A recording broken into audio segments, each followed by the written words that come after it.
அஸ்ஸலாமு அலைக்கும் வரஹ்மத்துல்லாஹி வபரகாத்துஹ். சமூக நீதியை வெளிப்படுத்தக்கூடிய இறைத்தூதருடைய செய்திகளில் மிக முக்கியமானது இறைத்தூதர் ஸல்லல்லாஹு அலைஹி வஸல்லம் கூறிய இந்த நபிமொழி. இறைத்தூதர் ஸல்லல்லாஹு அலைஹி வஸல்லம் அவர்கள் சொன்னார்கள், இறைவன் கூறுவதாக, என் அடியானே, அநீதத்தை என் மீது நான் தடை செய்து கொண்டேன், உங்களுக்கு மத்தியிலும் தடை செய்திருக்கிறேன்.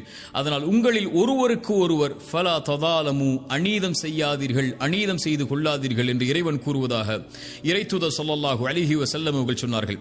அநீதம் செய்வதை இறைவன் தனக்குத்தானே தடை செய்து கொண்டான். அநீதம் செய்வது அவனுடைய குணம் அல்ல. இரக்கத்தை இறைவன் தன் மீது கடமையாக்கிக் கொண்டான். நீதம் செலுத்துவதை தன் மீது இறைவன் கடமையாக்கிக் கொண்டான்.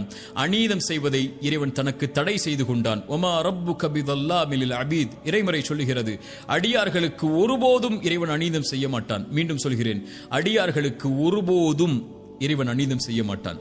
இறைத்தூதர் ஸல்லல்லாஹு அலைஹி வஸல்லம் சொன்னார்கள், வானங்கள் பூமிகளில் உள்ள மனிதர்களுடைய செயல்களுக்கு ஏற்ப அவர்கள் செய்த பாவங்களுக்கு ஏற்ப தண்டனையை இறைவன் கொடுக்க நாடினால் வேதனையை தண்டனையைத்தான் இறைவன் கொடுப்பானே தவிர அநீதம் செய்வதில்லை.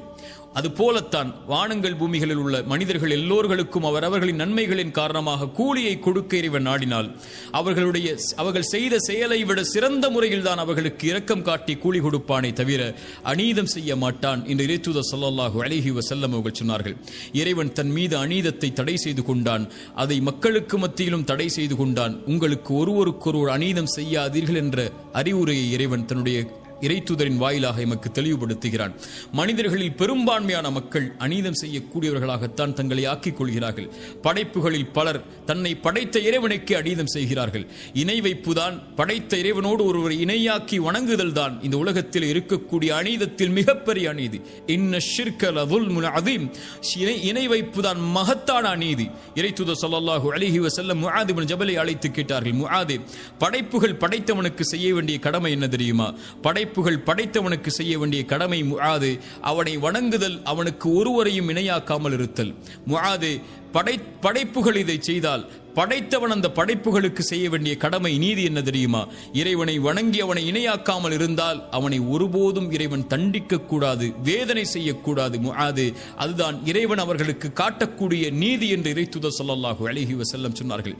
இந்த நீதிக்கு மாற்றமாக படைத்தவன் ஒருவன் இருக்க, உணவளிப்பவன் ஒருவன் இருக்க, அவனை படைத்து பரிபாலிப்பவன் ஒருவன் இருக்க, படைப்புகள் இன்னொருவரை இறைவன் என்று அழைப்பதுதான் அநீதத்தில் மிகப்பெரிய அநீதி என்பது இறைத்தூதருடைய வார்த்தையாகும். மனிதன் படைப்புகளுக்கு அநீதம் செய்கிறான். படைப்புகளில் பெற்றோர்களுக்கு மனிதன் அநீதம் செய்யக்கூடியவனாக இருக்கிறான். அவர்களுக்கு நடக்க வேண்டிய முறைக்கு மாற்றமாக நடந்து, மனைவி கணவனுக்கு, கணவன் மனைவிக்கு, பிள்ளைகள் பெற்றோர்களுக்கு, உறவுகளுக்கு, நண்பனுக்கு, அண்டை வீட்டாருக்கு, தன்னுடைய நெருக்கமானவர்களுக்கு, விலகி இருப்பவர்களுக்கு, பிரமதத்தார்களுக்கு, சகோதரர்களுக்கு என எல்லா தரப்பிலும் அநீதம் தான் இந்த உலகத்தில் மிகைத்திருப்பதை பார்க்க முடிகிறது. இறைத்தூதர் ஸல்லல்லாஹு அலைஹி வஸல்லம் ஒரு மனிதன் தனக்குத்தானே அநீதம் இழைக்க கூடாது என்றார்கள். இறைத்தூதரிடத்திலே பலர் வந்து முறையிட்டார்கள், இறைத்தூதரை, ஒருவர் இரவு முழுக்க வணங்குகிறார், உறங்கவில்லை. ஒருவர் திருமணம் செய்யாமல் தன்னுடைய வாழ்க்கை முழுவதையும் வணக்க வழிபாட்டில் கழித்துக் கொண்டிருக்கிறார். ஒருவர் நோன்பை நோற்றுக் கொண்டு இருக்கிறார், பசித்து அவர் உணவை உண்ணாமல். இறைத்தூதர் ஸல்லல்லாஹு அலைஹி வஸல்லம் அவர்கள் எல்லோர்களையும் அழைத்து சொன்னார்கள், அநீதம் செய்யாதீர்கள், நேர்மையை நிலைநாட்டுங்கள், நீதியை நிலைநாட்டுங்கள். உங்கள் கண்களுக்கு செய்ய வேண்டிய கடமை இருக்கிறது, உங்கள் உடலுடைய கடமை இருக்கிறது. நான் உங்களில் இறைவனை அதிகமாக பயப்படக்கூடியவன், நானே திருமணம் செய்கிறேன், நானே நோன்பை நோக்கிறேன், வருகிறேன், நானே உபரியான கடமைகளை நிறைவேற்றுகிறேன், விடுகிறேன். நான் உங்களை விட இறைவனை பயப்படக்கூடிய நானே நீதியில் நடக்கும் போது நீங்கள் எப்படி அநீதம் செய்யலாம் என்று இறைத்தூதர் ஸல்லல்லாஹு அலைஹி வஸல்லம் அவர்கள் சொன்னார்கள். மனைவிக்கு அநீதம் செய்யக்கூடியவர்களை பார்க்கிறோம். இறைத்தூதர் ஸல்லல்லாஹு அலைஹி வஸல்லம் சொன்னார்கள், உங்களில் சிறந்தவர் உங்களுடைய குடும்பத்தாரிடத்திலே சிறந்தவர், நான் என் குடும்பத்தாரிடத்திலே சிறந்தவன். நீங்கள் இந்த உலகத்திலே சிறந்தவராக வாழ வேண்டும் என்றால் உங்களுடைய குடும்பத்தில் சிறந்தவராக வாழுங்கள், அதில் அநீதம் செய்து விடாதீர்கள் என்று இறைத்தூதர் ஸல்லல்லாஹு அலைஹி வஸல்லம் அவர்கள் சொன்னார்கள். ஒரு மனிதன் பிறருடைய பாவங்களை, பிறருக்கு பாவம் செய்வதன் மூலமாக, பிறருடைய உள்ளத்தை நோவினை செய்வதன் மூலமாக, பிறருடைய சொத்துக்களை சூறையாடுவதன் மூலமாக, பிறருடைய உரிமைகளை பறிப்பதன் மூலமாக ஒரு மனிதன் அநீதம் செய்து கொண்டிருக்கிறான். இவை அனைத்தையும் இறைத்தூதர் ஸல்லல்லாஹு அலைஹி வஸல்லம் தடை செய்தார்கள். இறைத்தூதர் ஸல்லல்லாஹு அலைஹி வஸல்லம் அவர்கள் சொன்னார்கள், முஆத் இப்னு ஜபலை யமன் தேசத்திற்கு அனுப்பும் போது மிக முக்கியமான செய்தி, இத்தகி தஅவத்தல் மظلوم, முஆத், அநீதம் செய்யப்பட்டவனுடைய பிரார்த்தனையை பயந்து கொள். ஒருவன் அநீதம் செய்யப்பட்டிருக்கிறான் என்றால் அவன் இறைவனை அழைத்தால் இறைவா என்ற ஒரு வார்த்தை போதும். அவனுக்கும் இறைவனுக்கும் இடையில் எந்த ஒரு திரையும் கிடையாது. அவன் கேட்டால் இறைவன் கொடுப்பான். அநீதம் செய்யப்பட்டவன் கரத்தை ஏந்தி விட்டால் போதும், அவ்வளவுதான். அநீதம் செய்தவன் அழிந்து விடுவான். இறைத்தூதர் ஸல்லல்லாஹு அலைஹி வஸல்லம் சொன்னார்கள், அநீதம் செய்பவனுக்கு இறைவன் அவகாசத்தை அளித்துக் கொண்டு இருப்பான். அவனை பிடிக்க நாடினால் அநீதம் செய்தவனை தண்டிக்க நாடினால் அவ்வளவுதான். தண்டனை கொடுக்கும் வரைதான் அவனுக்கு இரக்கம். தண்டனையை கொடுக்க நாடிவிட்டால் உலகத்திலேயே அவ்வளவுதான், அழிந்து விடுவான். இறைவனை விட்டு அவனை தப்பிக்க முடியாது என்று இறைத்தூதர் ஸல்லல்லாஹு அலைஹி வஸல்லம் சொன்னார்கள். இறைத்தூதர் ஸல்லல்லாஹு அலைஹி வஸல்லம் அபிசீனிய நாட்டில் நடந்த ஏதாவது ஆச்சரியப்படுத்தக்கூடிய செய்தி இருந்தால் சொல்லுங்கள் என்று நபித்தோழர்களிடத்தில் கேட்டபோது ஒரு நபித்தோழர் சொன்னார், இறைத்தூதரே, ஒரு வயதான ஒரு பெண்மணி தன்னுடைய தோளில் தண்ணீர் பாத்திரங்களை சுமந்து கொண்டு நடந்து சென்று கொண்டிருந்தாள். அப்போது அங்கிருந்த வாலிபர்கள் அந்த தண்ணீர் பாத்திரத்தை அந்த பெண்ணை இழிவுபடுத்துவதற்காக தட்டிவிட்டு அந்த பெண்ணையும் கீழே தள்ளிவிட்டார்கள். கால் வழிக்கு அந்த பெண் கீழே விழுந்தவள் எழுந்து ஒரு வார்த்தை சொன்னால், இறைத்தூதரே, அது எங்களை ஆச்சரியப்படுத்தியது. என்னை அநீதம் செய்தவனே, நாளை மறுமை என்ற ஒரு நாள் வரும், இறைவன் சிம்மாசனத்தை அமைப்பான். முதலாவர் முதல் இறுதியான மனிதர் வரை எல்லோரைகளையும் ஒன்று கூட்டுவான். நாவுகள் சீலிடப்பட்டு கரங்கள் தோள்கள் பேசும். அந்த நேரத்தில் இறைவனுக்கு முன்னால் என்னுடைய சிம்மாசனம் இருக்கும்போது உனக்கும் எனக்கும் நடந்த இந்த அநீதி அங்கே பேசப்படும். அப்போது பார்த்துக் கொள்கிறேன் உன்னை என்று சொன்னால் அந்த செய்தி என்னை ஆச்சரியப்படுத்தியது. இறைத்தூதர் சொன்னார்கள், அந்த பெண் உண்மையைத்தான் சொன்னாள். பலமில்லாத அந்த பெண் பலமுள்ள மக்கள் இருக்கும்போது இரக்கம் காட்டப்படாமல் இருக்கும்போது இறைவன் எப்படி அந்த சமூகத்திற்கு இரக்கம் காட்டுவான் என்று இறைத்தூதர் ஸல்லல்லாஹு அலைஹி வஸல்லம் நீதியின் குரலை சொன்னார்கள். இறைத்தூதர் ஸல்லல்லாஹு அலைஹி வஸல்லமுடைய வார்த்தைக்கு பல அறிஞர்கள் விளக்கம் சொன்னார்கள். இந்த பூமி முழுக்க நீதியால் நடக்கப்பட்டால், அது இறைமறுப்பாளர்கள் ஆட்சி செய்யப்பட்டால் கூட அந்த பூமி நடக்கும், அந்த பூமி இயங்கும்.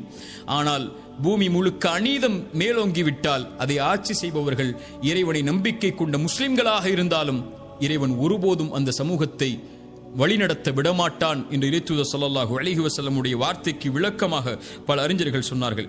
இறைத்தூதர் ஸல்லல்லாஹு அலைஹி வஸல்லம் சொன்னார்கள், அநீதத்தை பயந்து கொள்ளுங்கள், அதுதான் மறுமையில் இருக்கக்கூடிய இருள்களில் மிக மிக அதிகமான இருளாகும் என்று இறைத்தூதர் ஸல்லல்லாஹு அலைஹி வஸல்லம் அவர்கள் சொன்னார்கள். இறைத்தூதர் ஸல்லல்லாஹு அலைஹி வஸல்லம் சொன்னார்கள், இந்த பூமியில் இருக்கக்கூடிய சில பாவங்களுக்கு தண்டனையை இறைவன் விரைவாக முற்படுத்துவான், அதை விரைவாக கொடுக்க வேண்டும் என்று இறைவன் நாடுவான். அதில் ஒன்று பெற்றோர்களுக்கு மாறுபட்டு நடத்தல், இன்னொன்று அநீதம் செய்தல். அநீதம் செய்பவனுக்கு நீதியை நிலைநாட்ட இறைவன் நாடுவதை தான் விரும்பி நாடுகிறான், விரைவாக அவனுக்கு செய்வதை என்று இறைத்தூதர் ஸல்லல்லாஹு அலைஹி வஸல்லம் அவர்கள் சொன்னார்கள். இறைத்தூதர் ஸல்லல்லாஹு அலைஹி வஸல்லம் சொன்னார்கள், நாளை மறுமையில் பரம ஏழை என்பவன் யார் தெரியுமா? நன்மைகளை சுமந்து வருவான், மூட்டைகளாக மலைகளாக நன்மைகளை சுமந்து வருவான். சுமந்து வரக்கூடியவனுக்கு பின்னால் வரிசையாக மக்கள் நிற்பார்கள். அது ஒருவனுடைய குறையை பற்றி பேசியிருப்பான், ஒரு உரிமையை பறித்திருப்பான், செல்வத்தை சூறையாடி இருப்பான், மனதை காயப்படுத்தி இருப்பான், இப்படி மனிதர்களுக்கு அநீதம் செய்து இருப்பான். அந்த நீதியை நிலைநாட்டுவதற்காக அநீதம் செய்தவனுடைய நன்மைகளை எடுத்து செய்யப்பட்டவர்களுக்கு இறைவன் வழங்குவான். எல்லா நன்மைகளும் வழங்கப்பட்டு எந்த நன்மையும் அவர்களுக்கு கொடுப்பதற்கு இவன் செய்த அந்த செயலுக்கு பகரமாக கொடுப்பதற்கு இல்லாத பட்சத்தில் அவர்களுடைய பாவங்கள் அவர்களுடைய குற்றங்கள் அனைத்தையும் இவன் மேல் சுமத்தி இவனை நரகத்திலே தூக்கி வீசுவான். நன்மைகளை சுமந்து வந்த இவன் அநீதத்தின் காரணமாக இறைவன் நீதி செலுத்துவதால் நரகத்தில் தூக்கி வீசப்படக்கூடிய இவன்தான் பரம ஏழை என்று இறைத்தூதர் ஸல்லல்லாஹு அலைஹி வஸல்லம் அவர்கள் சொன்னார்கள். ஒருவன் அழைத்தால் அந்த அழைப்பிற்கு இறைவன் பதில் கொடுப்பான் என்றால் அது அநீதம் செய்யப்பட்டவன் அழைத்தால் அந்த அழைப்பிற்கு தான் என்று இறைத்தூதர் ஸல்லல்லாஹு அலைஹி வஸல்லம் அவர்கள் சொன்னார்கள். அல்லாஹ்வுடைய தூதர் ஸல்லல்லாஹு அலைஹி வஸல்லம் தங்களுடைய பிரார்த்தனையில் ஒன்றை இணைப்பார்கள், யா அல்லாஹ், அநீதம் நான் செய்வதிலிருந்தும் எனக்கு அநீதம் செய்யப்படுவதிலிருந்தும் என்னை பாதுகாத்து விடு என்று இறைத்தூதர் ஸல்லல்லாஹு அலைஹி வஸல்லம் சொல்லுவார்கள்.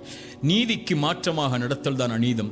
எந்த ஒரு உரிமை ஒருவருக்கு கொடுக்கப்பட வேண்டுமோ அந்த உரிமைக்கு மாற்றமான ஒரு செயலை செய்தல் தான் அநீதம். இந்த அநீதத்தை இறைவன் தடை செய்து விட்டான். இறைத்தூதர் ஸல்லல்லாஹு அலைஹி வஸல்லம் அதனால் தான் சொன்னார்கள், இறைவன் கூறுவதாக, என் அடியார்களே, அன்போடு அழைத்துச் சொல்கிறான், என் அடியார்களே கேட்டுக்கொள்ளுங்கள், அநீதத்தை நான் என் மீது தடை செய்து கொண்டேன், உங்களுக்கு மத்தியிலும் தடை செய்திருக்கிறேன். ஃபலா ததாலமு, உங்களில் ஒருவருக்கு ஒருவர் ஒருபோதும் அநீதம் செய்யாதீர்கள். இறைவன் உங்களுக்கு அநீதம் செய்வதில்லை. ஆனால் நீங்கள் படைப்புகள் உங்களுக்கு எந்த உரிமையும் அநீதம் செய்வதற்கு இல்லாத பட்சத்தில் உங்கள் பெற்றோர்களுக்கு, உங்கள் உறவுகளுக்கு, உங்களுடைய கணவனுக்கு, உங்களுடைய மனைவிக்கு, பிள்ளைகளுக்கு, நண்பர்களுக்கு, உறவுகளுக்கு, அண்டை வீட்டாருக்கு, தெரிந்தவருக்கு, தெரியாதவருக்கு, உங்கள் மதத்தை சார்ந்து வாழ்பவருக்கு, உங்களை மதத்தை சார்ந்து வாழாத எவருக்கும் ஒரு கடுகளவு கூட அநீதம் செய்து விடாதீர்கள். இறைவன் எந்த செயலையும் பொறுத்துக் கொள்வான். ஒரு மனிதனுடைய செயலில், அவனுடைய நன்மைகளில், அவன் செய்யக்கூடிய பாவங்களில் அநீதம் கலந்து விட்டால் எல்லாம் அழிக்கப்பட்டுவிடும். அநீதம் செய்யப்பட்டவன், நான் ஒருவனுக்கு அநீதம் செய்தவன் எனக்கு எதிராக ஒரு பிரார்த்தனையை செய்து விட்டால் அவ்வளவுதான், வாழ்ந்த வாழ்க்கை முழுக்க வீணாகும். இறைத்தூதர் ஸல்லல்லாஹு அலைஹி வஸல்லம் கூறிய இந்த செய்தியை பாடமாக படிப்பனையாக பெற்றுக்கொள்வோம்.